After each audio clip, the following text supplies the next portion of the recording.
চলুন আজ এক ভ্রমণকারীর চোখে বান্দরবানের পুরো জার্নিটা দেখে নেওয়া যাক। মানে পাহাড়, ঝর্ণা আর মেঘের দেশে ঘুরতে গেলে ঠিক কি কি জানতে হবে তার সবকিছুই থাকবে এই আলোচনায়।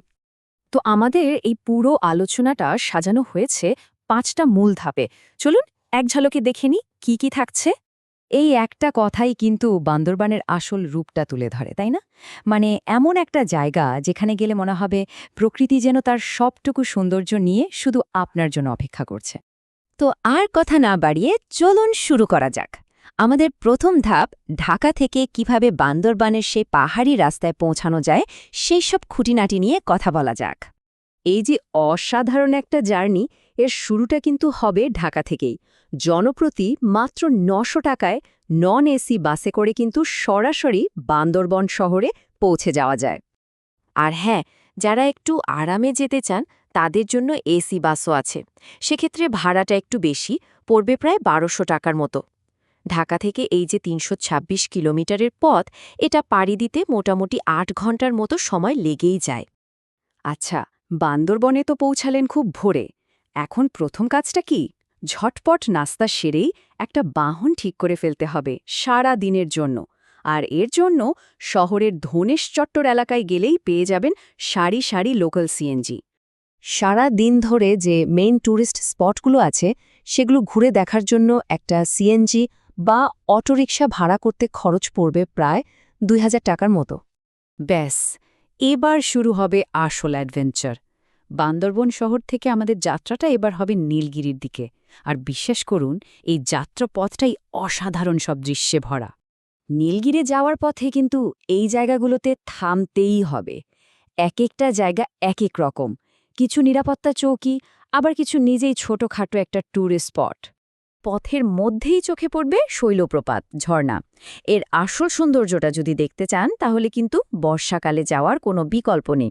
আর হ্যাঁ, এখানকার দোকানগুলো থেকে আদিবাসীদের হাতে বানানো পোশাক আর নানা রকম জিনিসপত্র কিন্তু কিনে নেওয়া যেতে পারে। এর পরের স্টপ হল চিম্বুক পাহাড়, মাত্র ২০ টাকা এন্ট্রি ফি।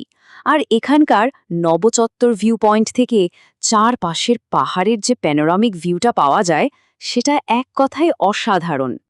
এই যে আঁকাবাঁকা পাহাড়ি পথ, এই পথ বেয়েই অবশেষে আমরা পৌঁছে যাচ্ছি আমাদের মূল ডেস্টিনেশনে, নীলগিরি, যাকে অনেকেই ভালোবেসে বাংলার দার্জিলিং বলেও ডাকে।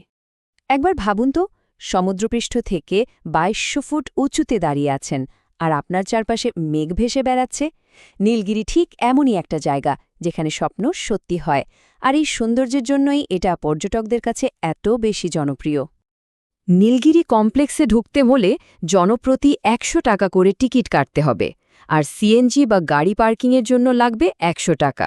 তবে একটা কথা মাথায় রাখতে হবে, ভেতরে কিন্তু ড্রোন ওড়ানোর অনুমতি নেই।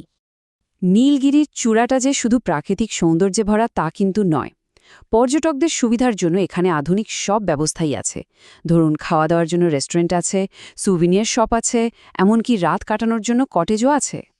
নীলগিরির সবচেয়ে সুন্দর জায়গা কোনটা যদি প্রশ্ন করা হয়, অনেকেই বলবে হেলিপ্যাড। কারণ এখান থেকে চারপাশের পাহাড়ের যে 360 ডিগ্রি ভিউ পাওয়া যায় সেটা ভাষায় প্রকাশ করা সত্যি খুব কঠিন। পুরো মাউন্টেন রেঞ্জের একটা ইনফিনিটি ভিউ পয়েন্ট বলা যায় এটাকে। তো নীলগিরির মেঘের রাজ্য থেকে বেরিয়ে এবার আমরা ফিরে আসব শহরের কাছাকাছি। দিনের বাকি সময়টা কাটাবো শহরের কাছের কিছু দর্শনীয় স্থানে। প্রথমে যাওয়া যাক মেঘলা পর্যটন কমপ্লেক্সে। এখানে কেবল কার, ঝুলন্ত সেতু, লেক, অনেক কিছুই আছে। তবে আমাদের ভ্রমণকারীর মতে জায়গাটা হয়তো সবার কাছে ততটা আকর্ষণীয় নাও লাগতে পারে। তবে যারা গাছপালা ভালোবাসেন, মানে উদ্ভিদপ্রেমী, তাদের জন্য জায়গাটা বেশ ভালো। ভ্রমণকারীদের জন্য একটা জরুরি আপডেট আছে। বান্দরবানের বিখ্যাত যে স্বর্ণমন্দির, ওটা কিন্তু এখন সর্বসাধারণের জন্য বন্ধ। তবে শোনা যাচ্ছে ডিসেম্বর মাস থেকে হয়তো আবার খুলে দেওয়া হতে পারে। দিনের শেষটা কাটানোর জন্য নীলাচলের থেকে ভালো জায়গা আর হয় না। শহর থেকে মাত্র ৫ কিলোমিটার দূরে এই ভিউ পয়েন্ট। এখান থেকে একদিকে পুরো বান্দরবান শহরটা দেখা যায়, আর অন্যদিকে দেখা যায় এক অসাধারণ সূর্যাস্তের দৃশ্য। এক কথায় মনোমুগ্ধকর। আচ্ছা, সারাদিন তো ঘোরাঘুরি হলো, এবার তাহলে খরচের হিসেবে আসা যাক, তাই না? চলুন দেখে নিই এই পুরো ট্রিপটার জন্য কেমন বাজেট লাগতে পারে আর প্ল্যান করার সময় কি বিষয় মাথায় রাখা উচিত। এই যে স্লাইডে দেখছেন এটা হলো সারাদিনের স্থানীয় খরচের একটা মোটামুটি হিসাব, মানে বান্দরবান পৌঁছানোর পর যাতায়াত, খাওয়া দাওয়া আর সব জায়গার এন্ট্রি ফি মিলিয়ে একটা ছোট দলের জন্য প্রায় ২৬২০ টাকার মতো খরচ হতে পারে।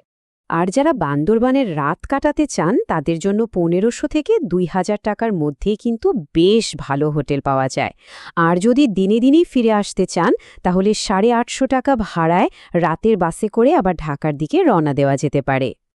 তাহলে আর অপেক্ষা কিসের? আশা করি এই আলোচনাটা আপনাদের পরবর্তী বান্দরবন ভ্রমণের পরিকল্পনা করতে অনেক সাহায্য করবে। এখন শুধু ব্যাগ গুছিয়ে নেওয়ার পালা, আর তারপর মেঘের রাজ্যে হারিয়ে যাওয়া।